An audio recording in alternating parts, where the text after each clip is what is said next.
In today's video, I'll show you how to enter your WordPress admin area quickly and securely. First, open your preferred web browser, Chrome, Firefox, Safari or any updated browser. In the address bar, type your WordPress admin URL, which usually looks like your website.com/wpadmin.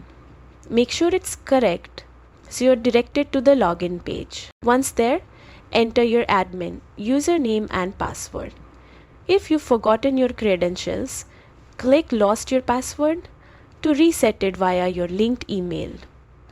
Always use a strong password with uppercase, lowercase, numbers and special characters to keep your site secure. After logging in successfully, you will reach the WordPress dashboard, your central hub for managing posts, plugins, themes, and more.